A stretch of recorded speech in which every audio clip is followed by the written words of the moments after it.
তা আমি সর্বপ্রথমে ইস্কন প্রধান কার্যালয় শ্রী মায়াপুর চন্দ্রোদয় মন্দির ইস্কন নামহট্ট পক্ষ থেকে সকলকে অসংখ্য ধন্যবাদ জ্ঞাপন করছি। তো নামহট্ট সাংগঠনিক প্রচার বিষয়ক আলোচনা শ্রবণের প্রারম্ভে আমি আমার পরমারাধ্য গুরু পাদপদ্ম শিল জয়পতাকা স্বামী গুরু মহারাজ, যিনি ইস্কন প্রতিষ্ঠাতা আচার্য কৃষ্ণকৃপা শ্রীমতী শিল প্রভুপাদের অন্যতম কৃপাধন্য শিষ্য এবং নামহট্টের বিশ্ব প্রচারক মন্ত্রী, ইস্কনের অন্যতম দীক্ষাগুরু, ইস্কনের অন্যতম গভর্নিং বডি কমিশনার জিবিসি শিল জয়প্রতাপ স্বামী গুরু মহারাজের পাদপদ্মে দণ্ডবোধ প্রণতি নিবেদন করে তার অহেতুকী কৃপা আশীর্বাদ প্রার্থনা করছি এবং ইস্কন প্রতিষ্ঠাতা আচার্য শিল অভয়চরণ অরবিন্দ ভক্তিবেদান্ত স্বামী প্রভুপাদের শ্রীচরণে দণ্ডবোধ প্রণতি নিবেদন করে তার অহেতুকী কৃপা ও আশীর্বাদ প্রার্থনা করছি এবং উপস্থিত সকল আসাম রাজ্যের নামহট্ট পদাধিকারী ভক্তবৃন্দ এবং ইস্কনের অন্যান্য আসাম রাজ্যের যে সমস্ত নেতৃস্থানীয় পরিচালক ভক্তবৃন্দ এবং নামহট্ট চক্রপতি, উপচক্রপতি, মহাচক্র সেনাপতি, মালা সেনাপতি এবং জেলা প্রচারক এবং ডাইরেক্টরগণ সকলের চরণে প্রণাম নিবেদন করে সকলের আশীর্বাদ প্রার্থনা করছি। হরে কৃষ্ণ। তো আমি চেষ্টা করব বাংলাতে বলার জন্য। তো আমরা এত পর্যন্ত পূজ্যপাদ গৌরাঙ্গ প্রেম স্বামী মহারাজ, যিনি ইস্কন নামহট্টের রিজনাল ডাইরেক্টর, যার নেতৃত্বে এই নামহট্ট প্রচার হচ্ছে এবং যিনি ইস্কনের অন্যতম দীক্ষাগুরু, আপনারা সবাই ওনাকে ভালো করে জানেন। তো তিনি খুব সুন্দর দীক্ষা সম্বন্ধে এবং মহাপ্রভুর কিছু প্রচার শিক্ষা তার ভক্তদেরকে যে তিনি দিয়েছেন সেই সম্বন্ধে তিনি জানালেন, উৎসাহিত করলেন এবং পদ্মনেত্র প্রভু উনিও বাইরে রয়েছেন মায়াপুর থেকে আজকে। তো শ্রবণ কীর্তনের যে গুরুত্ব সম্বন্ধেও দিগদর্শন দিলেন। তা আমি মায়াপুরে থেকে আজকেই সপ্তগ্রাম কৃষ্ণপুর, যেটা শিল রঘুনাথ দাস গোস্বামীর জন্মস্থান, এখানে আমরা কিছু জমি পেয়েছি। এটি উন্নয়ন করা হচ্ছে এবং নিত্যানন্দ প্রভুর পাদপদ্ম চরণ চিহ্ন পাদপীঠ মন্দির সেটা গঠন করা হচ্ছে, সেটা আমাকে একটু দেখতে হচ্ছে। গুরু মহারাজ আসবেন 8 তারিখে, আর এবং এখানে 8,000 10,000 ভক্ত সমবেত হবে, আর বিদেশি ভক্ত প্রায় 150 ভক্ত আসবে। সেসব বিষয় দিগদর্শন দেওয়ার জন্য বা দেখার জন্য সেই সেবাতে আমি এসেছি। তো আপনাদের আশীর্বাদ প্রার্থনা করছি যাতে আমরা এই রঘুনাথ দাস গোস্বামীর মহিমা এখান থেকে প্রচার করতে পারি। ইস্কন কৃষ্ণপুর এখানে আউটপোস্ট হয়েছে, এখন এখানে মন্দির গড়ে উঠবে হয়তো ভবিষ্যতে, গুরুদেবের কৃপা হলে, প্রভুপাদের ইচ্ছা হলে। গুরু মহারাজ প্রভুপাদ চেয়েছেন মহাপ্রভুর বিভিন্ন পার্শ্বদের শ্রীপাঠগুলিতে উন্নয়ন করতে নামহট্ট ভক্তদের উনি দায়িত্ব দিয়েছেন। বিশ্বনাথ চক্রবর্তী ঠাকুরেরও শ্রীপাঠ যেখানে মুর্শিদাবাদে, সেই জায়গায়ও আমরা কেনা হয়েছে। ভক্তিবিনোদ ঠাকুর বীরনগর, শান্তিপুর বীরনগর কাছে উল্লা গ্রামে, সেখানেও জমি পাওয়া গেছে। সেটা এখনও কিছু করা হচ্ছে না, গুরু মহারাজ আরও জমি চাইছেন, সেটাও চাষ করছি আমরা নামহট্ট ভক্তরা। আমাদের শান্তিপুর থেকে গিয়ে সেখানে চাষ করছে এখন জমিতে, যাতে গুরু মহারাজ অর্ডার দিলে কিছু একটু হয়তো আরও জমি নেওয়ার জন্য ওখানে প্রভুপাদ বলেছেন, সেটা হচ্ছে। ভক্তিবিনোদ ঠাকুর উনি নামহট্টর ঝাড়ুদার, আমরা সবাই জানি। তো সেই জন্য গুরু মহারাজ চান যে ভক্তিবিনোদ ঠাকুরের জন্মভূমি যেন সুন্দর করে গড়ে উঠবে, একদিন তার মহিমা প্রকাশ হবে। তো ওনার ভক্তিবিনোদ ঠাকুর উনি গৃহস্থ ছিলেন, কিন্তু তিনি ছিলেন সপ্তম গোস্বামী। ষড় গোস্বামী আমরা নাম শুনি, তিনি সপ্তম গোস্বামী ছিলেন এবং গীতা ভাগবতের অনেক ভাষ্য দিয়েছেন। তিনি ব্রিটিশের সময় ডেপুটি ম্যাজিস্ট্রেট থাকা সত্ত্বেও 65টি নামহট্ট গ্রুপ তৈরি করে নিজে পরিচালনা করতেন সেটি সেই পরিচালনার পদ্ধতি তিনি গুদ্রুম কল্পাটবীর মাধ্যমে শিক্ষা দিয়েছেন। শ্রী জয়প্রতাপ স্বামী গুরু মহারাজ ইস্কনে এই নামহট্ট প্রচারকে গুদ্রুম কল্পাটবীর মাধ্যমে ভক্তিবিনোদ ঠাকুরের সেই শিক্ষাধারা, যেটি মহাপ্রভু বলে গেছিলেন যে নগর গ্রাম সর্বত্র বাড়ি বাড়ি প্রত্যেক ব্যক্তি যাতে ভগবানের নামের আদান প্রদান করে, তাদের এই মনোভাব, কেন ভগবানের নাম করলে পরম্পরাক্রমে তাদের আনুগত্যে যদি আমরা সাধুর সঙ্গে ভগবানের নাম করি তাহলে আমাদের জীবনে নির্ভীক হওয়া যাবে। যেটি শুকদেব গোস্বামী পরীক্ষিত মহারাজকে দ্বিতীয় স্কন্ধে প্রথম অধ্যায়ের 11 নম্বর শ্লোকে বলেছেন, এতন নিবিদ্যমানানাম ইচ্ছতাম অকুত ভয়ম যোগিনাম নিপনিতং হরের নামানুকীর্তনম। এই নাম ভগবান থেকে অভিন্ন, তো সেই নাম কীর্তনের মাধ্যমে আচার্যদের যে এটা হচ্ছে আচার্যদের প্রদর্শিত পন্থা, মহাপ্রভুর শিক্ষাধারা। মহাপ্রভু বলেছেন যারে দেখো তারে কহ কৃষ্ণ উপদেশ। আর এটাই শুকদেব গোস্বামী তিনি পরীক্ষিত মহারাজকে বলছেন যে পরীক্ষিত মহারাজ আমরা শুনেছি যে তিনি অভিশপ্ত হয়েছিলেন, মৃত্যু হবে 7 দিনে। তো জন্য আচার্যদের প্রদর্শিত পন্থা গ্রহণ করলে, অনুসরণ করলে, সেই অনুসরণ পন্থাটা কি? শুকদেব গোস্বামী বললেন নিরন্তর ভগবানের নাম, পবিত্র নামের কীর্তন নিরন্তর। তার দ্বারা কি হবে না, নির্ভীক হওয়া যাবে, মৃত্যুকে জয় করা যাবে, জন্ম মৃত্যু চক্র থেকে মুক্ত হওয়া যাবে, সিদ্ধি লাভের এটাই নিশ্চিত পন্থা শুকদেব গোস্বামী দ্বিতীয় স্কন্ধ প্রথম অধ্যায় 11 নম্বর শ্লোকে জানালেন। তো এটাই হচ্ছে আমাদের কর্তব্য, যে নাম আমরা করব, এটাই প্রভুপাদের মনোভাব। সেজন্য উনি ইস্কন প্রতিষ্ঠা করলেন। ইস্কন আমরা জানি আন্তর্জাতিক কৃষ্ণ ভাবনামৃত সংঘ, যেখানে কৃষ্ণকে কেন্দ্র করে কৃষ্ণ ভাবনায় আসা যাবে। কি করে কৃষ্ণ ভাবনায় আসা যাবে? কৃষ্ণ ভাবনায় আসতে গেলে আমাদের সর্বদা আমাদের ভগবানের নামের প্রতি আসক্ত হতে হবে। তো সেই জন্য এই নাম প্রচারের পদ্ধতি প্রভুপাদ শিখিয়ে দিয়ে গেছেন। তো সেটা অবশ্যই আমাদের প্রভুপাদ শ্রী জয়প্রতাপ স্বামী গুরু মহারাজকে বললেন যে দেখো আমরা গ্রন্থ পড়ব, আমার গ্রন্থ ভাষ্য সবাই মানুষ শুনবে, ভক্ত হবে, এবং তারা বাড়িঘর ত্যাগ করে হয়তো ভাববে যে আমরা মন্দিরে চলে যাব, বা বৃদ্ধ পিতামাতা, টাকা জমি জায়গা, গরু ছাগল সব নিয়ে আসে, কোথায় থাকবে? কেউ থাকতে পারবে না। তো সেই জন্য প্রভুপাদ বললেন যে তোমরা এমন কিছু পন্থা করো যারা গৃহে থাকবে এবং সদা সর্বদা তারা তাদের যে কর্তব্য কর্ম কৃষ্ণ ভাবনায় নিযুক্ত রাখবে, এবং সর্বদা কৃষ্ণ ভাবনায় থাকলে, কর্মগুলি সর্বকর্ম কৃষ্ণ চিন্তাতে থাকলে স্মরণ হবে কৃষ্ণ, মৃত্যু সময় কৃষ্ণ চিন্তা করলে ভগবদ্ধামে যেতে পারবে। তো সেই উপায় উদ্ভাবন করতে হবে। তো শিল ভক্তিচারু স্বামী গুরু মহারাজ প্রভুপাদের একজন অন্যতম শিষ্য, তিনিও জানতেন, প্রভুপাদ তার সব শিষ্যদেরই বলেছেন। তো সেখানে জয়প্রতাপ স্বামী গুরু মহারাজ বেশি এটাকে চিন্তা করতেন। তখন শিল ভক্তিচারু স্বামী গুরু মহারাজ তিনি, প্রভুপাদ যখন গৃহস্থ ছিলেন, তিনি গৌড়ীয় মঠের সভাপতি ছিলেন, গৌড়ীয় পত্রিকার সভাপতি এবং গৌড়ীয় পত্রিকার সম্পাদকও ছিলেন।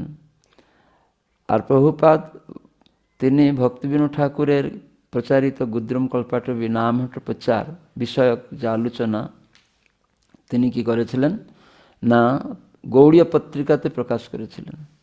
তো সেই গৌড়ীয় পত্রিকায় সেখানে নামহট্ট কথা গুদ্রুম কল্পাটের মধ্যে ছিল। তো সেখানে পদ্ধতিগুলা সম্পূর্ণভাবে গুরু মহারাজ দেখলেন। তারপরে এই নামহট্ট প্রচার ভক্তিবিনোদ ঠাকুরের যে পদ্ধতিকে তিনি শুরু করলেন ইস্কনে 1979 সালে। পূজ্যপাদ গৌরাঙ্গ প্রেম স্বামী মহারাজ তিনি গুরুকুলের শিক্ষক ছিলেন, তাকে ডেকে দায়িত্ব দিলেন। ভক্তি রাঘব স্বামী মহারাজ সব ব্রহ্মচারী ছিলেন, তাদেরকে ডেকে এই নামহট্ট দায়িত্ব দিয়েছিলেন, কিভাবে বাড়িতে থেকেও সাধুসঙ্গ হবে, ভগবানের নাম জপ কীর্তন কিভাবে করবে এবং মৃত্যুর সময় তারা যাতে ভগবত স্মরণ করতে পারে এবং ভগবত ধামে ফিরে যেতে পারে, সেই পন্থা উদ্ভাবন করা। তো সেটাই নামহট্ট প্রচারের একটা বিশেষ পন্থা। কেন এই নামহট্ট দ্বারাই সমগ্র বিশ্বে প্রকাণ্ড কাণ্ড হবে এবং প্লাবন হবে, যেখানে মানুষ নামরসে, নাম সমুদ্রে ডুবে যেতে পারবে আর ভগবত ধামে ফিরে যেতে পারবে। তো সেই জন্য এই নামহট্ট প্রচারের বিভিন্ন পদ্ধতি গুরু মহারাজ করেছেন। তো সেই জন্য আমাদের প্রভুপাদ যখন ইস্কন প্রতিষ্ঠা করেছেন, তিনি 7টা উদ্দেশ্য দিয়েছেন।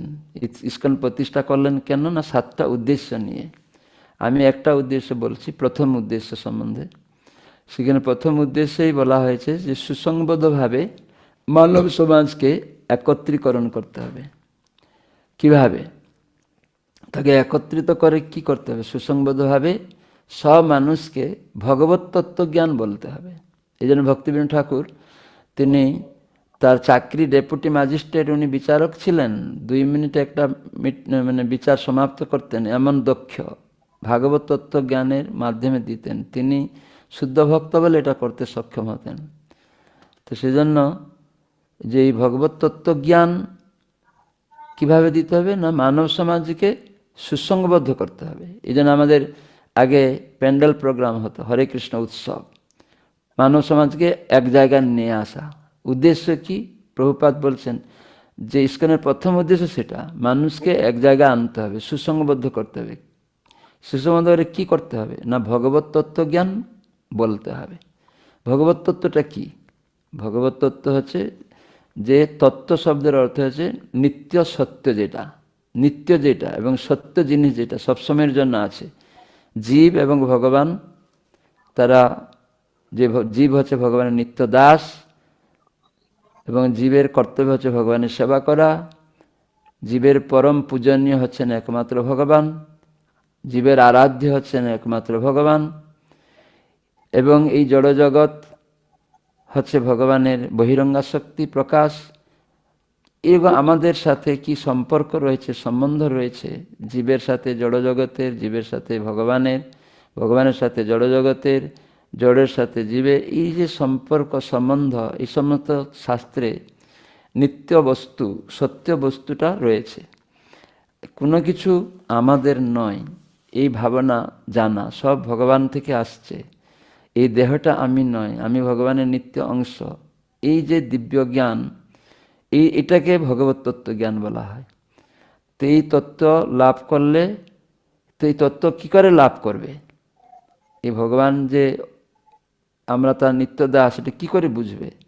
তো সেজন্য ভগবানের নাম জপ কীর্তনের মাধ্যমে হৃদয় মার্জন হয়।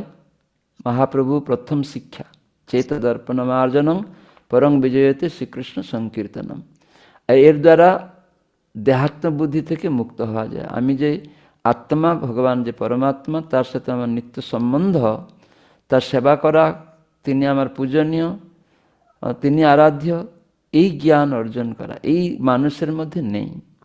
মানুষ সর্বদা তাদের যে ইন্দ্রিয় সুখের প্রতি আসক্ত, জড় জীবনের প্রতি আসক্ত। এই জন্য প্রভুপাদ বলছেন মানুষকে এই ভগবত তত্ত্ব শিক্ষা দিয়ে, ভগবত তত্ত্ব জ্ঞান প্রদান করে তাদেরকে পারমার্থিক জীবনযাপনে অনুপ্রাণিত হতে শিক্ষা দিতে হবে। পারমার্থিক, যখন আমরা ভগবানের সাথে সম্পর্ক জানব, ভগবানের সব কিছু, তখন আমাদের কর্তব্য কর্মগুলি সব পারমার্থিক হয়ে গেল।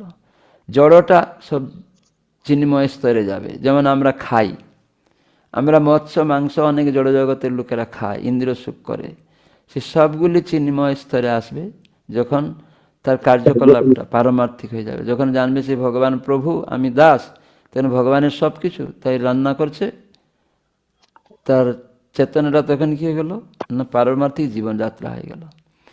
চাকরিটা কৃষ্ণের জন্য করছে, সেটা হয়ে গেল পারমার্থিক জীবন। সে ওটা ব্যবসা করছে, সেটা হয়ে গেল পারমার্থিক। কিন্তু এখন মানুষ তাদের চেতনাটা যেহেতু দেহাত্ম বুদ্ধিতে, আমি আমার এই অজ্ঞানতায় রয়েছে, বিপর্যয় আর অস্মৃতিতে আমরা রয়েছি, তাই আমরা জগতে যে ভয় কেন আসছে, শোক কেন হচ্ছে, দুঃখ চায় না কেন আসছে, এটা আমরা বুঝতে পারি না। তো সেটি এই ভগবত তত্ত্ব জ্ঞান হলে এবং সেই তত্ত্বজ্ঞান জেনে যখন আমরা ভগবানের উদ্দেশ্যে সব কিছু সম্পাদন কর্তব্য কর্ম করব, সেটাই পারমার্থিক কর্ম। তো এইভাবে শিক্ষা দিতে প্রভুপাদ বলছেন, যার ফলে যথার্থ কি হবে না, জীবনের যথার্থ উদ্দেশ্য মানুষ যে জানে না, তারা যেটা জেনেছে, মানুষের বর্তমান মানুষ কি জেনেছে না, আমি প্রধানমন্ত্রী হব, রাষ্ট্রপতি হব, মুখ্যমন্ত্রী হব, আমি নেতা হব, বড় কোটিপতি হব, এই যে জীবনের উদ্দেশ্য তারা জীবনে লক্ষ্য করছে, সেটা মানুষের মধ্যে প্রতিহত হবে যে না, এটা ঠিক না, এটা নিত্য না, এটি প্রতিহত হবে, বিভ্রান্তি চলে যাবে, আর তখন সাম্য আসবে নিজেদের মধ্যে। কেন, দেহাত্মবুদ্ধি থেকে মুক্ত হয়ে গেলে পরস্পর হিন্দু মুসলিম খ্রিস্টান, ধনী গরিব, শিক্ষিত অশিক্ষিত, এই যে দ্বন্দ্ব আছে মানুষের মধ্যে, সেটি চলে যাবে, তখন শান্তি প্রতিষ্ঠা হবে। এই হচ্ছে প্রভুপাদের যে ইস্কনের 7টি উদ্দেশ্যের মধ্যে প্রথম উদ্দেশ্য, তার মানে ভগবত তত্ত্বজ্ঞান। তার মানে এই কলিযুগে ভগবত তত্ত্বজ্ঞানের শুরু সূচনা কিভাবে হবে, সেই ধর্ম সূচনা নিত্যটা যমরাজ বলেছেন। সেটি যমরাজ 3য় স্কন্ধে ভাগবতে তিনি ষষ্ঠ স্কন্ধ ভাগবতে 3য় অধ্যায় 22 নম্বর শ্লোকে বলেছেন, এতাবানে বলু কস্মিন পুংসাম ধর্ম পরস্মৃত ভক্তিযুগ ভগবতী তন্নাম গ্রহণাদিভি। তো সেটি কৃষ্ণ ভাবনা হওয়ার, যে পারমার্থিক স্তরে আসার, ভক্তি মানে নিত্য ভগবত তত্ত্ব জ্ঞান পাওয়ার এই প্রথম সূচনা হবে ভগবানের নাম থেকে। তো এই জন্য ভগবানের নাম কিভাবে করতে হবে, মহাপ্রভু বলেন সাধু সঙ্গে হরিনাম এই মাত্র চায়, সংসার যিনি তার কোনো বস্তু নাই। ভক্ত সঙ্গে করতে হবে। এই জন্য মহাপ্রভু নিত্যানন্দ প্রভুকে আদেশ দিয়েছিলেন যে শুনো শুনো নিত্যানন্দ শুনো হরিদাস, সর্বত্র আমার আজ্ঞা করহ প্রকাশ, ভ্রতি গড়ে গড়ে গিয়া করো এই ভিক্ষা, বল কৃষ্ণ ভজ কৃষ্ণ করো কৃষ্ণ শিক্ষা। ভিক্ষা করতে বলেছিলেন কৃষ্ণ নাম। তো এই জন্য প্রথমেই কৃষ্ণ নাম। আর যেটা মানুষ ধর্ম বলতে জানে, যে দেহিক, মানসিক, সামাজিক, এইগুলিকে ধর্ম গ্রহণ করেছে। সামাজিক ধর্ম, কুলধর্ম, নিজের কুলদের মধ্যে কিছু ধর্ম আছে, মনে কিছু ধর্ম তৈরি করছে, কর্মকেই ধর্ম ভাবছে। কেউ টেরোরিস্ট খুন করছে, তাদের যদি বলা হয়, বলে কর্মই ধর্ম আপনারা বলছেন, তাই আমি এটা ধর্ম করছি। কিন্তু প্রকৃত ধর্ম, যমরাজ যিনি ধর্মরাজ, তিনি জানিয়ে দিলেন যে ভগবানের নামের দ্বারা ভক্তিযোগ আরম্ভ হবে। কেন, ভক্তি মানে কৃষ্ণ সেবা, ইন্দ্রিয় দিয়ে সেবা। তো সেটা শুরু হয় জিহ্বা দিয়ে। তাই জিহ্বা দিয়ে যখন আমরা কৃষ্ণ নাম করব, তখন কি হবে না, ভক্তিযুগ হয়ে গেল। আর ওইটাই ভক্তিযুগই এখানে বলছেন, তন্নাম গ্রহণাদিবি ভক্তিযুগ ভগবতী। ভক্তিযুগটা কিসে না, ভগবতী, ভগবানের সেবা। এটা কোনো দেবদেবী সেবা, সমাজ সেবা বা কোনো পিতামাতা সেবার কথা এখানে বলা হয়নি। ভক্তিযুগ ভগবতী মানে ভগবানের উদ্দেশ্যে সমস্ত কর্তব্য কর্ম সম্পাদন। তো এটি শুরু হয় নাম মাধ্যমে। তো সেজন্য নামের আদান প্রদানকে বলা হয় নাম হট্ট, যেখানে আমাদের লুপ্ত মানবতা পুনরুদ্ধার হবে, যেখানে সঙ্গবদ্ধভাবে 5-10 মিলে, যেটি প্রভুপাদ তিনি জানিয়েছেন মহাপ্রভুর কথা, যে সর্বত্র আমাদের প্রচার করতে হবে।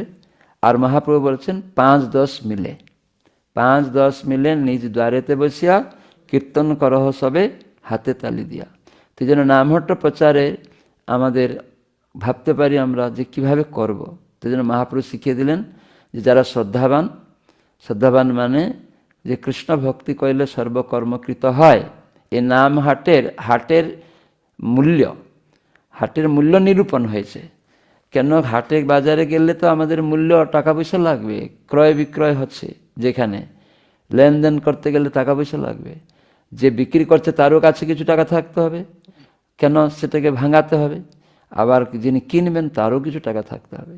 তো সেই জন্য আমাদের ক্রয় বিক্রয় এই নামহট্টের মাধ্যমে, নাম হট্ট বলা হয়েছে, হাট থেকে হট্ট শব্দটা এসছে, সেই জন্য নাম হট্ট, হাট সম্বোধনে হট্ট।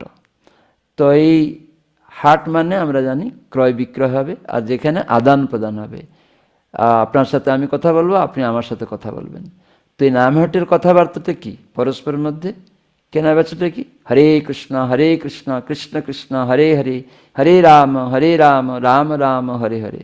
এটা হচ্ছে আদান প্রদান। আর এটার দ্বারা আমরা বুঝতে পারলাম যে এটার দ্বারা চেতনা মার্জিত হবে এবং ভগবানের সাথে আমাদের সম্বন্ধ স্থাপিত হবে এবং কর্তব্যগুলি সব পারমার্থিক হয়ে যাবে, কার্যকলাপ সমস্ত কর্ম।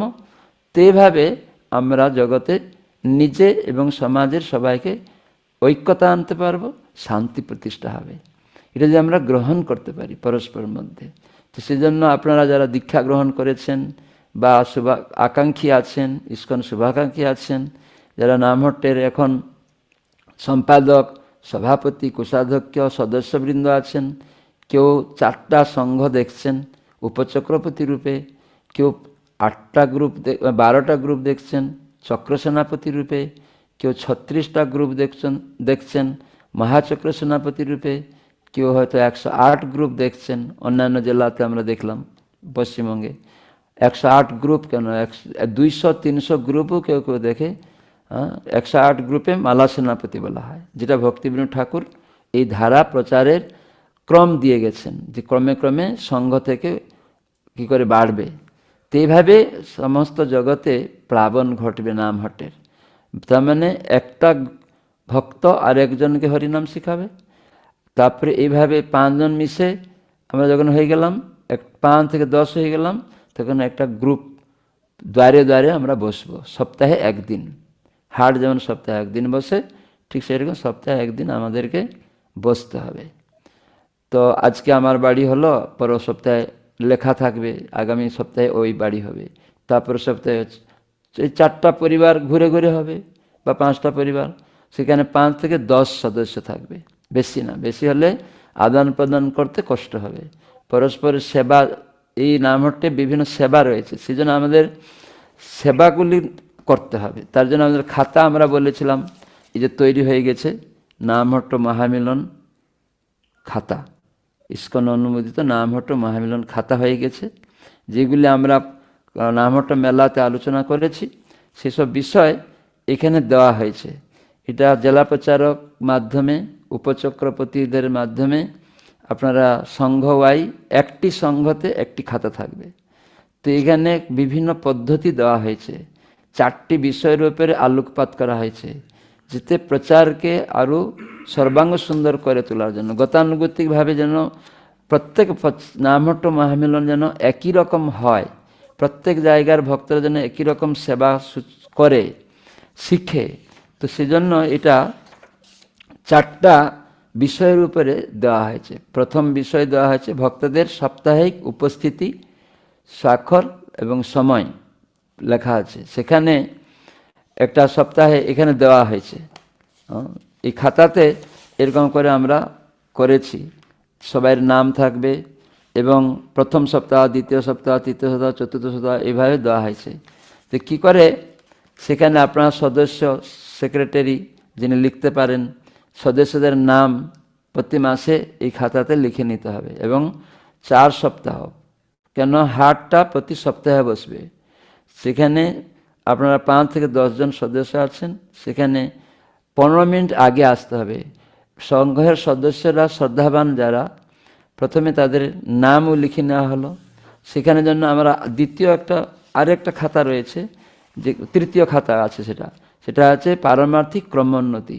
প্রথমে শ্রদ্ধাবান থেকে কি করে আমি উপরের দিকে যাব, তার জন্য একটা খাতা, ওটা 3য় নম্বরে আছে, সেটা আমি পরে বলছি।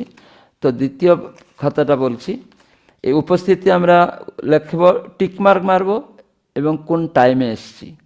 যিনি উপস্থিতি নেবেন তার একটা সেবা, প্রতি সপ্তাহে তিনি উপস্থিতি নেবেন না, সেই সেবাটাও চেঞ্জ করবেন। তার জন্য দ্বিতীয় একটা বই করা হয়েছে, এই খাতার মধ্যেই আছে, দ্বিতীয় পেজ দেওয়া হয়েছে, সাপ্তাহিক মহামিলন ভক্তদের সেবা তালিকা ও প্রতিবেদন লেখার স্থান। কিভাবে প্রতিবেদন লিখবেন, আপনারা যে মহামিলন বসলেন, সেখানে মহামিলনে সেবা সবাইকে করতে হবে। কেন, যদি 5 থেকে 10 জন সদস্য হন, সেই মহামিলনটা যদি বুধবার বসছে, আপনাদের টাইম আছে 6টা থেকে 8টা, তাহলে সবাই 15 মিনিট আগে আসবে। আজকে নামহট্ট বসছে একটা গ্রুপের, আমরা 10 জন সদস্য সাপোজ, তাহলে আমাদের সেখানে আগের সপ্তাহে অন্য একটা বাড়িতে হয়েছিল, এই সদস্যদের মধ্যে সেখানে ঘোষণা করা হয়েছিল যে কে স্বাক্ষর নেবে, টিকমার্ক মারবে প্রত্যেক ভক্তদের এসেছে কি নেই এবং সময়টা লিখবে। তো সেই সদস্যদের মধ্যে যে সেবা আছে দ্বিতীয় নম্বর খাতায়, ওখানে লেখা আছে, সদস্যদের নাম লেখা হয়েছে এবং সেবা তালিকা করা হয়েছে। সেই সেবা তালিকায় যে এই ভক্তটি করবে, কিন্তু সেই ভক্ত প্রতি সপ্তাহে করবে না, তার পরের সপ্তাহে আর একজনের নাম লেখা হবে। কেন? প্রত্যেক ভক্তকে অল্টারনেটিভ করে তাদেরকে সেবা দান করতে হবে। তাহলে কি হবে? প্রত্যেকে সেবাটা শিখবে আর উৎসাহ পাবে। তো শুধু যে খালি স্বাক্ষর নেওয়া সেবা এরকম নয়, সেখানে কারো প্রসাদ বিতরণের সেবা, কারো প্রসাদের বাসন মাজার সেবা। এই প্রসাদ থাকবে সর্বনিম্ন যে কোনো পেট ভরে নয়, কেন মহামিলন দিনে প্রতি সপ্তাহে পড়বে, এই জন্য প্রত্যেক সদস্য প্রতি সপ্তাহে পেট ভরে খাওয়ানো কষ্ট হয়ে যাবে, ওই 5-10 জনকেও খেতে কষ্ট হবে। সেই জন্য চিড়া কলা বা ফলমূল বা কোনো 2টা পুরি, একটু আলুদম বা সুজির পায়েস, এই সব কিছু আমরা এই খাতাতে একদম মেনশন করে দিয়েছি। নামহট্ট মহামিলনের এই প্রসাদ থাকবে। আর সেখানে সেবা সবাই কেন করতে দেওয়া হচ্ছে না, অনেক ভক্ত আমরা এতদিন দেখেছি, ভক্তরা অনেক সময় সবাই প্রসাদের টাইমে আসে, যেটি নামহট্টের যে একটু কীর্তন হবে, সেখানে বসে একমালা জপ হবে, একটু গ্রন্থ শোনা হবে, যে শ্রবণের গুরুত্ব দেওয়া হয়েছে। শ্রবণ করতে করতে তো আমরা আসক্ত হব, যেটা সমুদ্রপ্রভু বলছিলেন যে রুক্মিণী মাতা শুনেই তো কৃষ্ণের প্রতি আসক্ত হয়েছিল, নাহলে কি কৃষ্ণ পরম সুন্দর, এটাই বলা হয়েছে। ভগবান এই জন্য অনুগ্রহ করে তিনি আসেন এখানে, মনুষ্যের আকার ধারণ করেন, কিন্তু যখন আমরা ভক্তদের থেকে ভগবানের কথা শুনি, তখন ভগবানকে দর্শন করার, তার সেবা করার প্রতি আসক্তি বাড়বে। তো সেই জন্য নামহট্ট মহামিলনে আমাদের শ্রবণ কীর্তনের প্রতি সপ্তাহে কে এই গীতার এই শ্লোকটা পড়বে, সেটা সবাই পড়ে আসবে। আর যিনি পড়বেন তিনিও পড়ে আসবেন। তিনি হয়তো মূর্খ হতে পারেন, কিন্তু তিনি শুনে শুনে নাতিপুতি বা বৌমা এদের থেকে বললে, এই দেখো গীতার এই শ্লোকের এই তাৎপর্যটা তুমি আমাকে পড়ো, 7 দিন আমাকে পড়ে পড়ে শোনো, এই ছেলে আমাকে এটা শোনা, বৌমা কত সময় 10 মিনিট করে যদি প্রতিদিন 2-3 বার শুনে, যে পড়াশোনা জানে না, তার মধ্যে 7 দিনে সে একটু তো বুঝতে পারবে। সে সম্পূর্ণ না বলতে পারলেও তার সময় এলো, যেদিন মহামিলন হলো সেখানে তার নাম দেওয়া হয়েছে, সে পড়বে। কে পড়বে তার হয়ে? সে পড়তে জানে না, একজন ভক্ত পড়িয়ে দিবে। তারপরে উনি যে 7 দিন ওই বিষয় শুনেছেন, উনি 3-4টা কথা বলে, আমি এই জিনিসটা জানতাম না, আমি আমার নাতিপুতি থেকে এই শ্লোকটা আমাকে বলা হয়েছিল তাৎপর্য সহ প্রভুপাদের কথাগুলি শুনতে, আমি শুনে এটা আমার বুঝলাম যে এইগুলো আমি জানতাম না, যে কলিযুগে আসলে আমি ভাবতাম হিন্দু ধর্ম আর মুসলিম ধর্ম এগুলো সব ধর্ম, কিন্তু এখন বুঝতে পারলাম আত্মার ধর্মটা সম্বন্ধে আমি জানতাম না। এই যে এরকম কিছু কিছু বুঝতে পারবে, তখন আস্তে আস্তে কথা বলার পাওয়ার হবে। তখন মূর্খ যারাও পড়াশোনা জানে না, তারাও প্রচার করতে পারবে। আমি দেখলাম কয়েকটা জেলায় ঘুরে, অনেক পড়াশোনা জানে না কিন্তু দীক্ষা নিচ্ছে, তারা গীতা পড়তে পারছে। কি করে না, আগ্রহ থাকার ফলে শুনতে শুনতে, তারপরে ভক্তদের বলছে এটা কি অক্ষর, এটা ক খ, এরকম শুনতে শুনতে দেখতে দেখতে, তারপরে যখন কোনো গান একটা দেওয়া হলো, বলো নদিয়া গুদ্রুমে তুমি গাইবে, তো বৌমা থেকে বললো যে নদিয়া গুদ্রুমে কোনটা তুমি পড়ে পড়ে শোনাও। 7 দিন যখন শুনলো, তখন ওই বইটা নিয়ে বৌমা বললো তুমি এই বইটা দেখো, শুধু আমি বলছি নদিয়া গুদ্রুমে, তখন চিনছে নদিয়া গুদ্রুমে। এরকম শুনে শুনে আমি দেখলাম অনেক জায়গায় পড়াশোনা জানে না, তারা এখন বই পড়তে পারে। আবার গুরু মহারাজ বলেছেন দীক্ষার সময় যারা পড়াশোনা জানেন তারা গীতা ভাগবত শুনতে হবে। কি করে না, ইউটিউবে আমাদের প্রেম চৈতন্য নির্মল চৈতন্য প্রভু একটা ইউটিউবে পুরা শ্লোক অনুবাদ তাৎপর্য রিডিং করে দিয়েছেন, যেটা গুরু মহারাজ বলছেন প্রত্যেক যারা পড়াশোনা জানে না তারা যেন নিরক্ষর ভক্তরা শুনে 2 বার, তাহলে আমি তাকে দীক্ষা দিব। এখন তো অনেকে শুনে না, গুঞ্জামিল দিয়ে, হ্যাঁ আমি শুনেছি নামহট্টকে, কিন্তু পুরোটাই শুনতে হবে। তো সেই পদ্ধতি নামহট্ট ভক্তরা করবে। আপনারা যদি কৃপা করবেন, অন্যদেরকে প্রচার করছেন, তো তারা পড়াশোনা জানেন, তারা কি করে শিখবে না। আমি দেখলাম কয়েকটা জেলায় কিছু চক্রবর্তী উপচক্রবর্তী গিয়ে গিয়ে তাদেরকে এরকম একদিন করতে করতে দেখলাম সেই মূর্খরা এখন পড়াশোনা জানে না, অক্ষর লিখতে পারবে না, কিন্তু এই যে চিনে গেছে কোনটা কীরকম অক্ষর। আমার কথা আমি বলি, আমি বাংলা তো চিনতাম না, বাংলা পড়তে পারতাম না। আমি আমার বাবা জেঠু তারা বাংলা পড়তে পারতো, রামায়ণ তারপরে গৌড়ীয় পত্রিকা আমাদের বাড়িতে যেত, তারা পড়তো। তখন আমার একটু মনে হয়েছিল ছোটোবেলায় আমি মন্দিরে যাব। যখন আমি গৌরাঙ্গপ্রেম মহারাজ, রাঘব মহারাজ ছোটোবেলায় দেখছি পড়াশোনার সময়, আমি উচ্চশিক্ষিত নই, অনেকে ভুল বলে সবাই উচ্চশিক্ষিত, আসলে আমি উচ্চশিক্ষিত নই, পড়াশোনা করছিলাম। তখন ভক্তদেরকে দেখছি, ভক্তি রাঘব স্বামী মহারাজ তখন নামহট্ট প্রচার হচ্ছে, আমাদের বাড়িতে এসছেন, গ্রামে এসছেন প্রচার করতে। তখন আমার ইচ্ছা হয়ে গেল এনাদের মতোই ভগবত বাণী শুনব, শিখব, প্রচার করব, ভালোই হবে। তো এই জন্য আমার ইচ্ছা হলো বাংলা শিখার।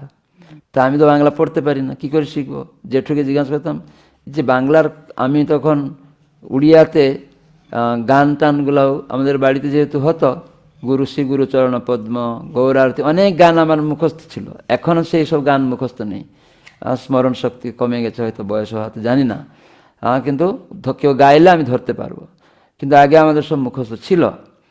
তো তখন আমি বললাম যে উড়িয়াতে শ্রীগুরুচরণ পদ্মা আমার মুখস্থ আছে। আমি জিজ্ঞাসা করতাম জেঠুকে বা আমার বাবাকে যে কোনটা শ্রীগুরুচরণ পদ্ম এই বাংলা গানটা বলিল, তাদেরকে আমি জানাতাম না। তখন ওরা বলতো এটা হচ্ছে শ্রীগুরুচরণ পদ্ম, এটা হচ্ছে নদিয়া গুদ্রুমে। আর আমি তখন ওই বইগুলা দেখে দেখে মুখস্থ ছিল, অক্ষর আধা ঘন্টার মধ্যে চেনা হয়ে গেল, লেখা হয়ে গেল। আমি এখন লিখতে পারি, পড়তে পারি, এখন বলা শিখছি, অভ্যাসও করছি। তো জন্য কোনো মূর্খ ভক্তদের যেন অজুহাত না হয়, যেমন আমিও শিখতে পেরেছি, অনেক মূর্খরা করছে, যদি আগ্রহ থাকে হবে। এটা দীক্ষার জন্য আমাদের ইম্পর্টেন্ট। যারা পড়াশোনা জানেন হাত গুটিয়ে বসে প্রশ্ন উত্তর বলে না, কিন্তু দেখেছি অনেক ভক্ত উৎসাহ থাকে, আমি না দীক্ষা নিব। অনেক কথা আমি সেগুলো আর বলতে যাচ্ছি না। দক্ষিণ ভারতে মূর্খ ব্রাহ্মণ সে গীতা গুরুদেবের আদেশ পালন করেছিল বলে সে গীতা খুলেই ভগবান অর্জুনকে দেখতে পেত।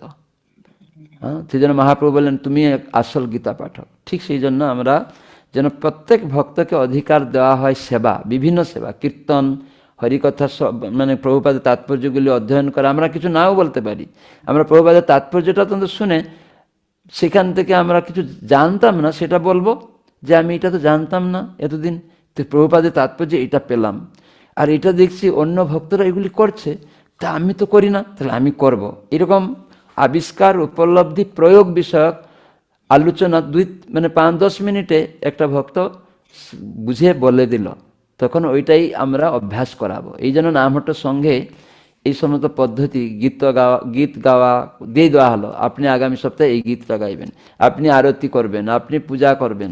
এই জন্য ভক্তদের সেবা তালিকা, প্রতিবেদন লেখার স্থান, প্রতিবেদন লিখতে হবে যে আজকে একটা এই খাতাতে সে প্রতিবেদন লেখার একটা চিহ্ন আছে, মানে জায়গা আছে, এই যে সেবা এবং প্রতিবেদনের তালিকা। তো সেই সেবাতে ওখানে তালিকা সেবা দিয়ে দেওয়া হয়েছে, সঙ্গে সঙ্গে আবার উপস্থিতি রয়েছে সদস্য, কিছু নিজেদের সদস্য আছে।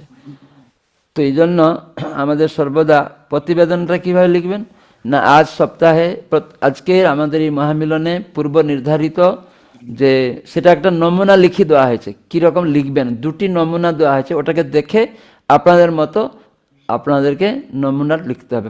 প্রতিবেদন কখন লিখবেন না, আপনাদের মহামিলন হয়ে গেল, একমালা জপ হয়ে গেল, গীতা ভাগবত আলোচনা হয়ে গেল, জপ হয়ে গেল, সঙ্গে সঙ্গে আগামী সপ্তাহে কোন গৃহস্থ ভক্তের বাড়িতে, ওই সদস্যদের বাড়ি, কিন্তু অন্য জায়গার নয়, নামহট্ট মানে ওই সদস্য, অন্য কোনো নামহট্টে না, যে নামহট্টের সদস্য আমরা সেই ঘুরে ঘুরে আমরা বসবো। আর সেখানে লেখা হয়ে গেল যে কে কী কী সেবা করবে। তারপরে সঙ্গে সঙ্গে প্রতিবেদনও লেখা হবে যে আজকে পূর্ব নির্ধারিত সপ্তাহ অনুসারে প্রত্যেক ভক্ত তাদের সেবা সম্পাদন করেছেন সুচারুরূপে, এবং আজকে আমাদের অমুক প্রভু তিনি পড়াশোনা না জানলেও যা আজকে তিনি তার উপলব্ধি, প্রয়োগ, আবিষ্কার সম্বন্ধে বললেন, এটা খুবই উল্লেখযোগ্য। তো অন্য মূর্খরাও এরকম শিখতে পারবে, মানে এইরকম ভাবনাটা লিখে রাখা হচ্ছে, তাহলে অনেক লোক বুঝতে পারবে। ভবিষ্যতে যখন এই খাতা আপনারা রেখে গেলেন, হয়তো থাকলেন না, নতুন নতুন উত্তরসূরি আসবে, তখন দেখি কি লেখা আছে, তখন বুঝে, তখন অন্যদেরকে তারাও শিখাতে পারবে। এই জন্য আমরা একটা আদর্শ লিপিবদ্ধ করে রাখতে চাইছি খাতাতে সুন্দর করে। এই জন্য এখানে প্রতিবেদন লিখে সেক্রেটারি, সভাপতি সাইন করলো। কখন দেখা গেল আজকে এই মহামিলন সপ্তাহে জেলা প্রচারক এসেছিলেন, বা আমাদের কোনো মন্দির টেম্পল প্রেসিডেন্ট এসেছিলেন, কোনো কো ডাইরেক্টর এসেছিলেন, বা কোনো রিজিনাল সেক্রেটারি অ্যাসিস্ট্যান্ট এসেছিলেন, দেখা গেল তাদের নাম উল্লেখ করতে পারবেন, এবং তাদের থেকে আমরা কিছু শুনেছিলাম, আমাদের মহামিলনে তিনি এই উপদেশ দিয়েছিলেন, অথবা আমরা সামনে জন্মাষ্টমী আমাদের মহামিলন থেকে করব, এরকম কিছু এই জিনিসটা এখানে প্রতিবেদন সংক্ষিপ্ত কয়েকটা লাইনে লেখার জায়গা দেওয়া আছে। প্রতি সপ্তাহের এই সিস্টেমটা দেওয়া আছে। এটা হচ্ছে দ্বিতীয় খাতা। তৃতীয় খাতা হচ্ছে ক্রমোন্নতি, ভক্তি জীবনে আমরা যে আগাচ্ছি। তৃতীয় সপ্তাহে শেষ হয়ে গেল, চতুর্থ সপ্তাহে। চতুর্থ সপ্তাহে কি করতে হবে না, সেখানে ক্রমোন্নতি হচ্ছে কি না, সিঁড়ি আছে, নামহট্ট পরিচয়ে সিঁড়ি দিয়ে দেওয়া হয়েছে। এই সিঁড়িতে লেখা আছে কী কীরকমভাবে যোগ্যতা অর্জন হবে। তো সেই যোগ্যতা অনুসারে আমাদেরকে আগাতে হবে। প্রথমে আমরা শুনেছিলাম একমালা জপ, তার মানে প্রথমে নামহট্ট সদস্য নূতন ভক্ত হলো, সে হয়ে গেল শ্রদ্ধাবান। সেই দিনে তার ডেট লিখে দিতে হবে। এখানে একটা শ্রদ্ধাবান নাম আছে, যে এই অনুপম মুখার্জি, তিনি আজকে শ্রদ্ধাবান, এই নূতন নামহট্ট উনি ঢুকেছেন বা এই সদস্য হয়েছেন আজকে তারিখে, উনি একমালা জপ। শ্রদ্ধাবানের যোগ্যতা কি, নামহট্ট সদস্যের প্রথম শ্রদ্ধাবান হতে মানে কি, বিশ্বাস করবে যে কৃষ্ণ হচ্ছেন পরমেশ্বর ভগবান, তার সেবা করলে সর্বকর্মকৃত হয়ে যাবে। আর সেখানে কিভাবে করবে না, তিনি কৃষ্ণ নাম, যে কলিযুগে ভগবান আছেন, তো নাম রূপে তো যেন ভগবানের নাম গ্রহণ করবেন, একমালা কমপক্ষে জপ করবেন, আর সপ্তাহে একদিন উনি নিরামিষ খাওয়ার জন্য প্রয়াস করবেন, চেষ্টা করবেন, ক্রমে ক্রমে এরকম আগাতে পারবেন। এরকম শ্রদ্ধাবান স্তরে আমরা লিখে দিলাম ডেট। 3 সপ্তাহ পরে চতুর্থ সপ্তাহে সেখানে উপচক্রবর্তী বা সভাপতি এবং যেখানে সেক্রেটারি, সেই সংঘের যারা লিডার, তারা সদস্যদের সেজন্য 5-10 জন থাকলে কি হবে, প্রত্যেকের সাথে কথা বলা যাবে। তখন সঙ্গে সঙ্গে উর্মিলা মাতাজি, হরে কৃষ্ণ, আপনি খুব সুন্দর সেবা করেছেন, এসেছেন, তো আমরা এখন জানতে চাইছি আপনি এত তারিখে আমাদের সঙ্গে যুক্ত হয়েছিলেন নতুন সংঘের সাথে, আর আপনি এখন একমালা অঙ্গীকার করেছিলেন এই তারিখে, এখন 3 সপ্তাহ হয়ে গেল, 1 মাস হতে যাচ্ছে, আপনি কয় মালা জপ করছেন? তখন বলে আমি না এখন 4 মালা করছি। ও হরি বল, অনেক অসংখ্য ধন্যবাদ। তো সেখানে লেখা আছে তার কি যোগ্যতা। 4 মালা জপ করছে, প্রভুপাদের গ্রন্থ পড়ছে, দেখা যাচ্ছে, এবং সপ্তাহে সাধুসঙ্গ করছে, অবৈধ সঙ্গটা, দ্রুত ক্রীড়াটাও বর্জন করছে। তখনই বোঝা গেল এ তো সাধুসঙ্গী স্তরে। তার মানে তখন লিখে দেওয়া হবে যে আজকে থেকে এই উর্মিলা মাতাজি, হরিবল, সবাই আশীর্বাদ করুন, উনি আজকে থেকে সাধুসঙ্গী হয়ে গেলেন। তখন ওখানে ডেট লিখে দিতে হবে।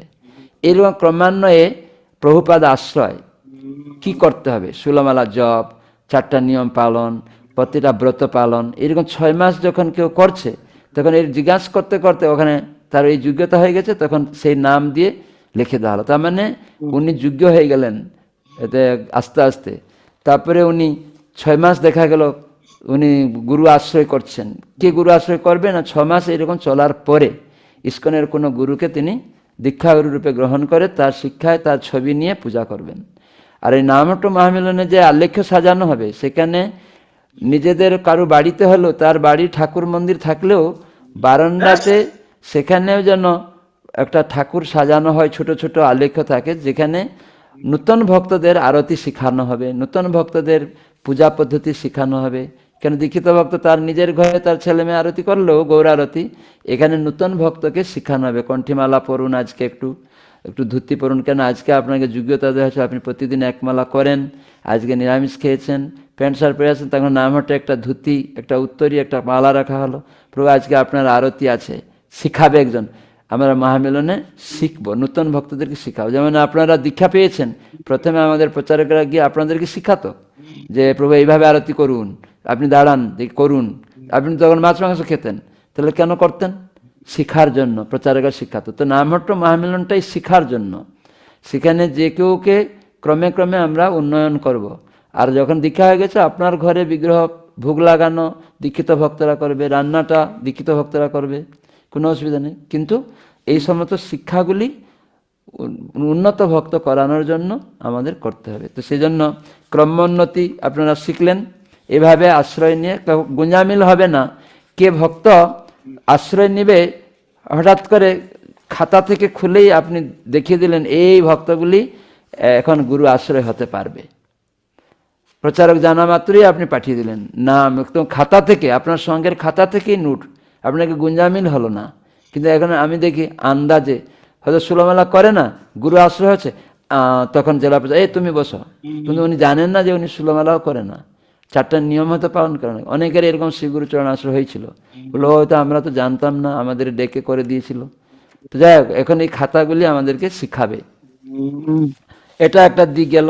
ওই মহামিলন বসতে বসতে নতুন কেউ গ্রামের লোকেরা দেখছে এরা কি করছে, আমরা ডাকছি আসুন, কিন্তু আমরা সদস্য 5 থেকে 10, কিন্তু গ্রামে পাশে বাড়িতে হচ্ছে বলে অন্যান্য কোনো অতিথিরা এসে বসছে, কেউ কেউ এসছে, তাদের অতিথি কতজন এসেছিল সেটাও লিখবেন।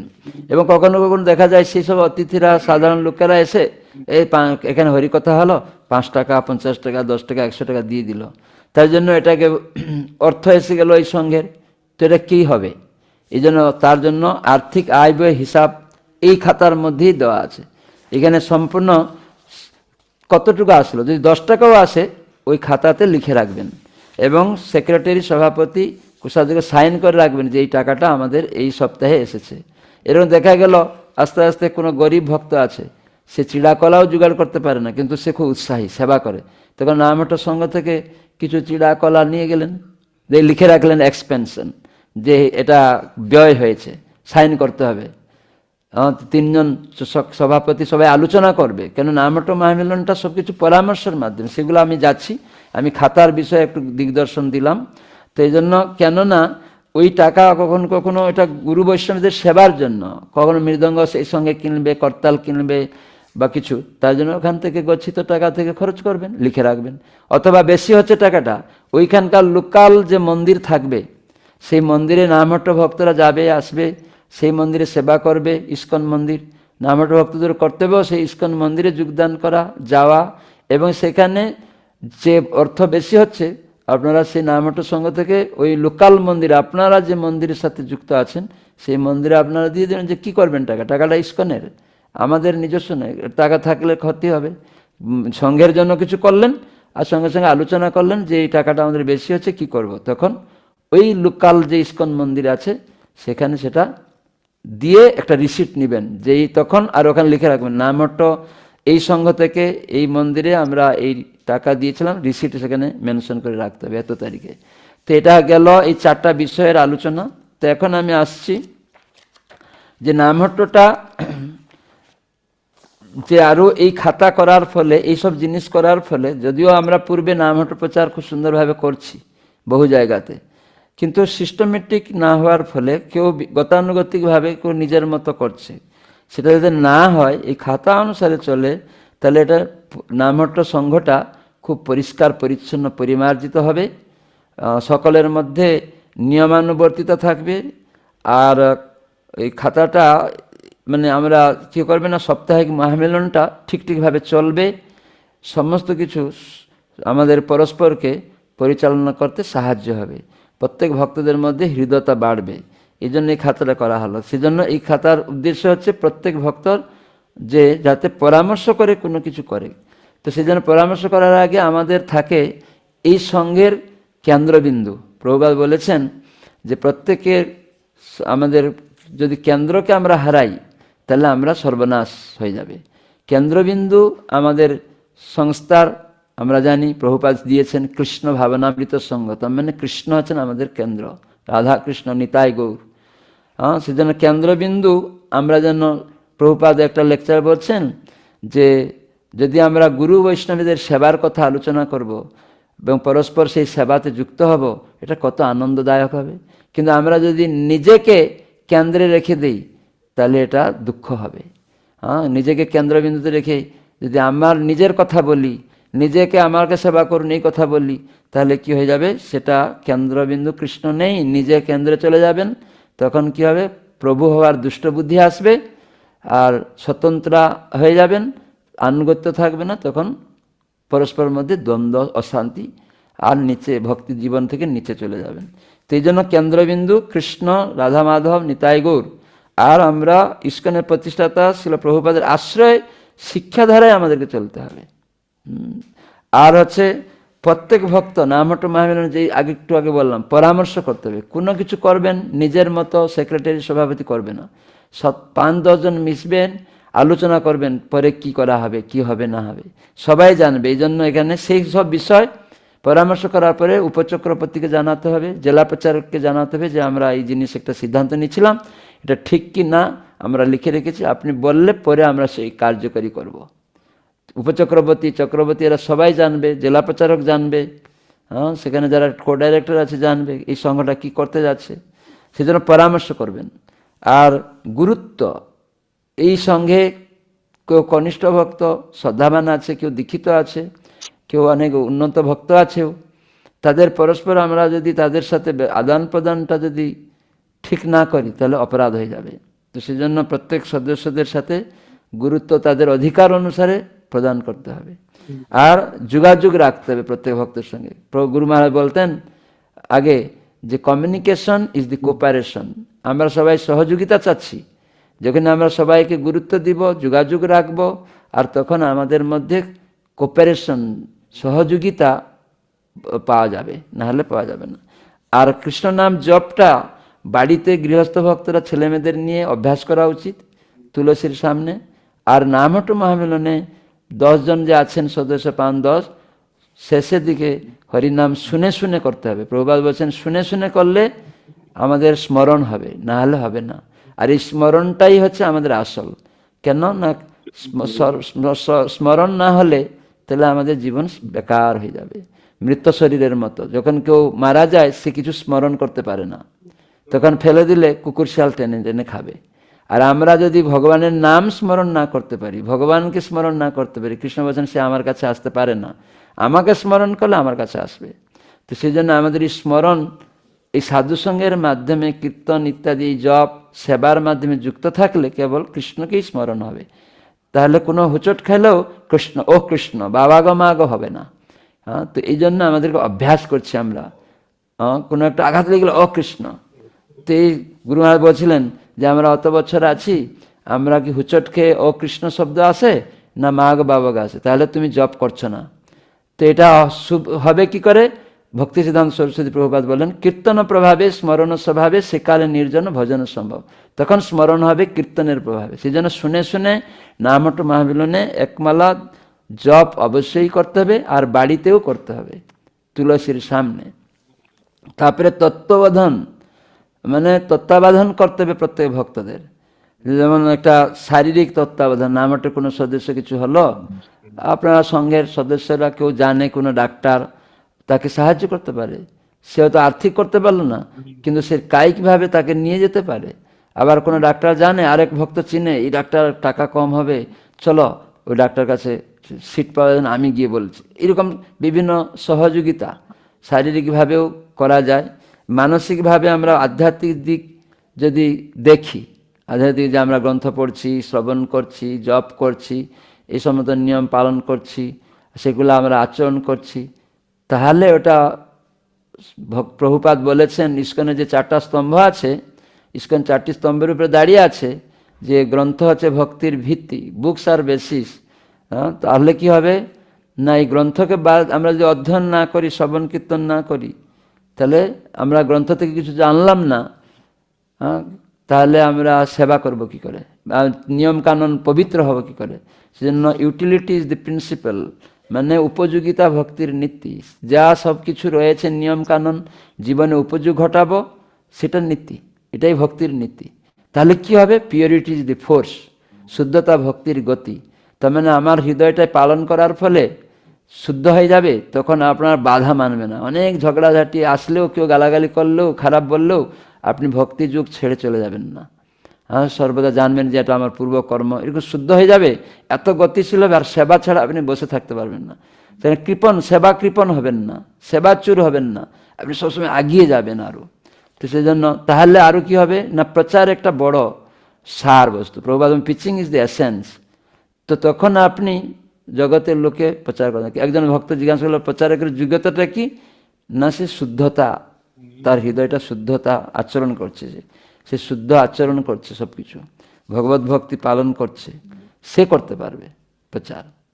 আবার গুরু মহারাজ বলছেন আমরা হরিনাম করলাম, একমালা জপ, আমি একজনকে বলতে পারবো তুমিও একমালা জপ করো। আমি প্রসাদ খেলাম, আমি একজনকে বলতে পারবো তুমি প্রসাদ খাও। তবে এইভাবে ক্রমান্বয়ে প্রচারের পদ্ধতি আমাদের করতে হবে। এই জন্য এই সেবাটা কোনো স্বতন্ত্র নয়, এটা আনুগত্যময়ী। প্রভুপাদ বলছেন 1972 সালে লস অ্যাঞ্জেলেসে 19 জুন তিনি প্রবচনে বলেছেন, যদি আনুগত্যের অভাব হয় সেখানে শৃঙ্খলা থাকবে না। আর শৃঙ্খলা ছাড়া আমরা এই বিশাল বিশ্বসংঘ পরিচালনা করতে পারবো না। সেজন্য নামটা পরিচালনা করা কঠিন হবে, মন্দিরগুলি পরিচালনা করা কঠিন হবে। সেজন্য আমরা ভক্তরা সর্বদা শৃঙ্খলা রাখতে গেলে পরস্পর পরস্পর আমাদেরকে আনুগত্য স্বীকার করতে হবে।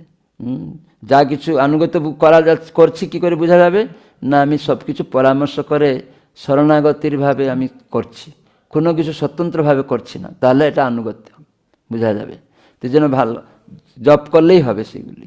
হ্যাঁ, তো যাই হোক, এইরকমভাবে আমাদের এই নামহট্ট প্রচারের পদ্ধতি আমি সংক্ষিপ্তভাবে বললাম। তো এখনই এখানে শেষ করছি। এই নামহট্ট গুরু মহারাজ একটা জিনিস বলছেন যে কৃষ্ণ ভক্তমণ্ডলীর এই সংঘগোষ্ঠী থেকে কেউ যেন স্বাধীন স্বতন্ত্র কর্মপ্রচেষ্টায় অগ্রসর হতে অভিলাষী না হয়। গুদ্রম কল্পটবিতে গুরু মহারাজ বলছেন কৃষ্ণ ভাবনা ভক্তমণ্ডলী, এই যে সংঘ বা আমরা যেখানে কৃষ্ণ ভক্তমণ্ডলীতে আছি, সেখানে কেউ যেন স্বাধীন স্বতন্ত্র কর্মপ্রচেষ্টা না করে, সেজন্যই পরামর্শ বলা হয়েছিল। তাহলে এটা যেন আমরা না হই। এটা আসলে জয়প্রতাপ স্বামী গুরু মহারাজ গুদ্রম কল্পটবীর প্রথম বাঞ্ছাকল্পতরু পঞ্চম তাৎপর্যের মধ্যে উনি উল্লেখ করেছেন। তো এই বইতে অনেক কিছু আছে, আমি সেগুলা বললাম। আর এই খাতা আপনারা প্রত্যেকে নিয়ে অভ্যাস করুন। হয়তো 6 মাস লাগতে পারে বুঝতে, হয়তো কারো 1 মাস লাগতে পারে। অনেক জায়গায় আমি দেখলাম সঙ্গে সঙ্গে বুঝে ফেলেছে। তো সেই জন্য আজকে আপনাদেরকে কিছু বলার জন্য আমাকে বলা হয়েছিল এই নামহট্ট খাতা সম্বন্ধে এবং নামহট্ট বিষয় কীভাবে আমরা উৎসাহ পাব। তো সেই জন্য আমি সকলকে এই আলোচনা করলাম সকলের উদ্দেশ্যে। আমি আরও ভালো করে যাতে শিখি প্রচারটাকে, সেটাকে এই জন্য পুনরাবৃত্তিকরণ করলাম। তো আপনারা অবশ্যই উপকৃত হবেন এবং পরস্পর মধ্যে শান্তি শৃঙ্খলা বাড়বে। আর তখন আমাদের যে লোকাল মন্দির হবে, ইস্কন মন্দির, সেই সমস্ত মন্দিরে ভক্তদের সাথে আমাদের সম্বন্ধ যে আরও সেবার মাধ্যমে সুগঠিত হবে। সে আনুগত্য ভাব থাকবে, স্বতন্ত্রভাবে কোনো কেউ প্রচার করবেন না। হরে কৃষ্ণ কৃষ্ণ কৃষ্ণ হরে হরে, হরে রাম রাম রাম হরে হরে। এই বিষয়ে কিছু আলোচনা থাকলে প্রশ্ন বলতে পারেন, আমি চেষ্টা করব বলার জন্য। ধন্যবাদ। সুমধুরপ্রভু কিছু বলার কথা আছে, বলুন।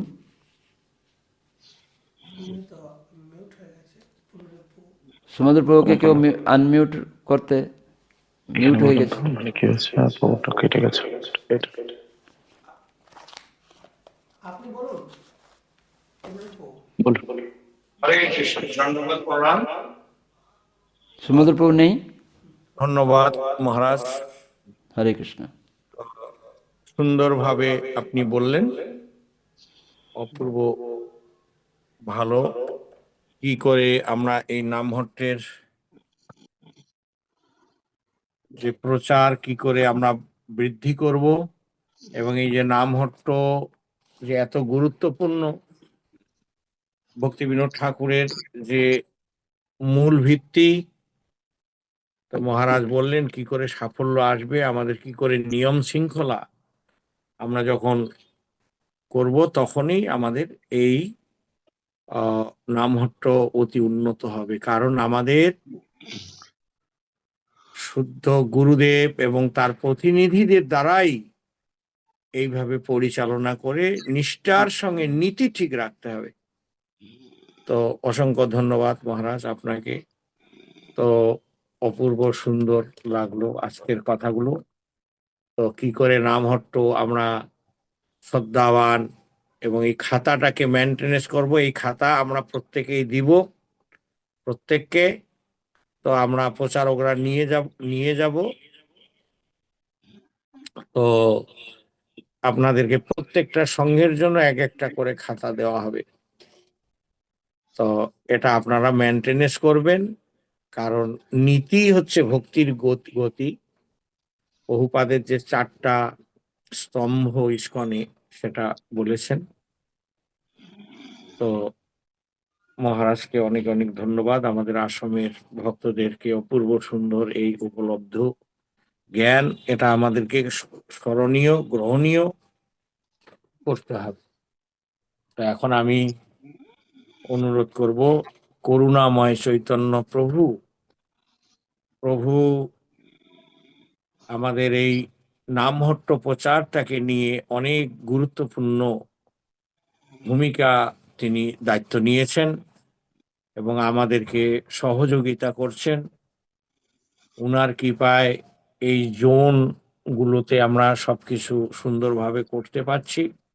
উনি যেসব মন্দির দুর্বলতা রয়েছে সেখানে যাচ্ছেন, সেগুলো মিটাচ্ছেন। তা প্রভু অত্যন্ত বিজি থাকেন, কারণ তিনি সিএম এর সঙ্গেই বেশিরভাগ উনার লেনদেন। সিএম উনাকে অত্যন্ত বিশ্বাস করেন এবং সেইভাবে সিএম এর যে সহযোগিতা সেটা উনার মাধ্যমে আসেন।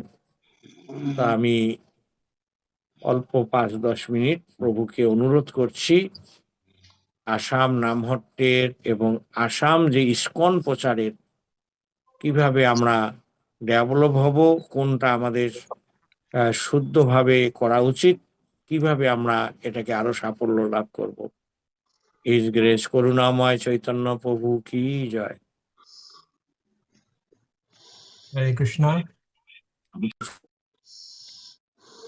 Namo Vishnu Padaya Krishna Prasthai Bhutale Srimate Jayapataka Saminiti Namine Namo Chapadaya Nitai Kipapalaine Gaurukutalamade Navaragamatарine Namo Vishnu Padaya Krishna Prasthai Bhutale Srimate Bhaktivedanta Saminiti Namine Namaste Saraswati Devi Gauravani Pacharine Nirvishesha Sanodika Satta Deshatarine Vanchagalpatra Kripa Sindhu Bebasha Patitanang Pavani Bhupasnabhebhu Namo Namah. Hare Krishna Krishna Krishna Hare Hare Hare Rama Rama Rama Hare Hare Hare Krishna. তো সমুদ্র প্রভু, আমি আমি অসমীয়ায় বলবো, আমি আসামিজে বলবো 2 minute. ঠিক আছে। আমি আমাৰ তো ইয়াত ইমান সুন্দৰকে মহাৰাজে খুব সুন্দৰকে দেখাই দিছে আমি কেনেকে নামহট্ট সিস্টেমেটিক্যালি আমি কেনেকে আগবাঢ়ি যাব লাগে, আৰু খুব সুন্দৰ ধুনীয়াকে বুজাইছে। আৰু গৌৰাঙ্গ প্ৰেম স্বামী গুৰু মহাৰাজেও খুব ধুনীয়াকে আমাক বুজাইছে কেনেকে ভক্তি জীৱনত আমি শ্ৰৱণৰ মাধ্যমত আগবাঢ়ি যাব লাগে, কেনেকে সেৱাৰ মাধ্যমত আগবাঢ়ি যাব লাগে। আৰু আমাৰ যাৰ যি ধৰণৰ কেপাচিটি আছে, ভগৱানে যি ধৰণৰ শক্তি দিছে, যি ধৰণৰ কেপেবিলিটি দিছে, যিমান কোৱালিটি, যাৰ যি শক্তি, সেই হিচাপে আমি সেইখিনি সদায় ভগৱানৰ সেৱাত লগাব লাগে। কাৰোবাৰ যদি বহুত টকা পইচা দিছে, ধন দিছে, সেইখিনি আমি ভগৱানৰ সেৱাত লগাব পাৰিব লাগে। কাৰোবাক বুদ্ধি দিছে, বুদ্ধিখিনি ভগৱানৰ চৰণত লগাব লাগে। যাৰ যি শক্তি, কোনোবাই খুব সুন্দৰ ভজন গাই ভাল পায়, আমি সেইখিনিটো ভগৱানৰ কাৰণে লগাব লাগে। ঠিক এনেদৰে ভগৱানে আমাক যি ধৰণে দিছে শক্তি, যদি আমি লগাও, অৱশ্যই আমি প্ৰভুপাদৰ সেৱাত আমি যথেষ্টভাৱে অৰিহণা যোগাব পাৰিম, কণ্ট্ৰিবিউট কৰিব পাৰিম। আৰু যেতিয়া প্ৰভুপাদৰ সেৱাত আমি কণ্ট্ৰিবিউট কৰিব পাৰিম, তেতিয়া আমি সমস্ত গুৰুবৰ্গৰ আশীৰ্বাদ লাভ কৰিম, কৃপা লাভ কৰিম। যদি কৃপা লাভ কৰোঁ, তেতিয়া আমাৰ নিজৰ ভক্তি জীৱন, সাধন ভজন ঠিকে থাকিব, আৰু আমি বেলেগকো প্ৰচাৰৰ মাধ্যমত আমি আগুৱাই লৈ যাবলৈ সক্ষম হ'ম। যদি আমি যিখিনি আছে আমাৰ সেইখিনি আমি যদি সেৱা নকৰোঁ, আমি ভগৱানৰ কাৰণে ব্যৱহাৰ নকৰোঁ, ইউটিলিটি ইজ দ্য প্ৰিন্সিপল, মহাৰাজে অলপ আগত কৈ গৈছে। এতিয়া সেইখিনি যদি আমি নলগাওঁ, তেন্তে আমাৰ প্ৰচাৰটো আমি যিভাৱে ভাবিম সিমান প্ৰচাৰ কৰিব নোৱাৰোঁ। সেইকাৰণে সকলোতকৈ ইম্পৰ্টেণ্ট হৈছে প্ৰভুপাদে বহুত ক্লাছত বহুতবাৰ কৈছে যে purity is the force. Purity, আমাৰ হৃদয়খন যদি পৰিষ্কাৰভাৱে আমি কৰিব চাওঁ, তেন্তে সেইটো আমাৰ কাৰণে সকলোতকৈ বহুত কৰিব লগা আছে। কৰিবলৈ যাওঁতে বহুত বাধাও আছে। বিভিন্ন বাধাৰ নেওচি পাৰ হৈ পেলাই আমি আগবাঢ়ি যাব লাগিব, কাৰণ এইটো প্ৰভুপাদৰ মিছন আৰু গুৰু মহাৰাজৰ মিছন। নামত গুৰু মহাৰাজৰ হাৰ্ট, হৃদয়। সেইকাৰণে আমি যদি কিবা বাধা পাওঁ, সেইখিনি বাধা আমি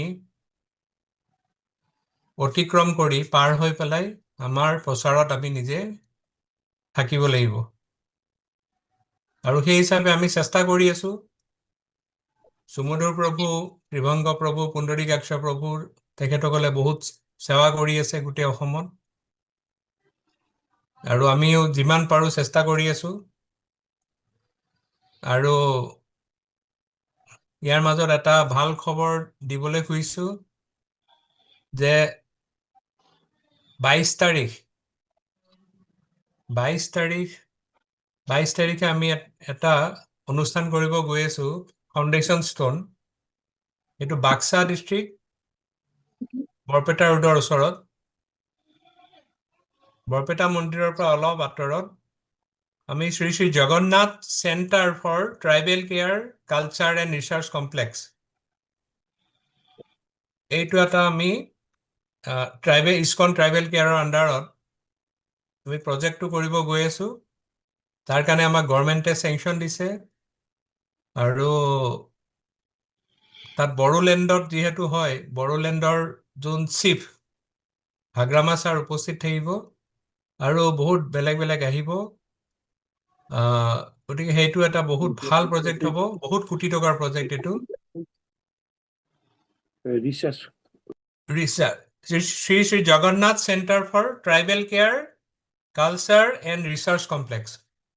তাত জগন্নাথ মন্দিৰো থাকিব, প্লাছ আৰু বহুত বস্তু থাকিব তাত। মানে এইটো ট্ৰাইবেল কেয়াৰৰ কাৰণে হৈছে, এইকাৰণে আমি বড়োলেণ্ডত কৰি আছোঁ। এইটো গোটেই হাগ্ৰামা ছাৰে এইটো সহায় কৰিছে আমাক, CM ছাৰে সহায় কৰিছে।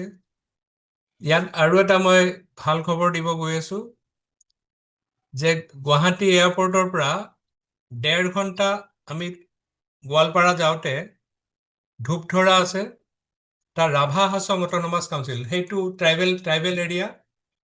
তাত বহুত দিনৰ পৰা আমি চেষ্টা কৰি আছিলোঁ। আমি এতিয়া 3-4 দিন আগত আমাক এটা গভৰ্ণমেণ্টে লেণ্ড এলটমেণ্ট দিলে। খুব ধুনীয়া জেগা এইটো, Rabha Hasong area, Rabha area, tribal area. তাত আমি ইস্কন বেদিক ট্ৰাইবেল ভিলেজ বনাম। এইটো 200 বিঘা মাটি, 200 বিঘা।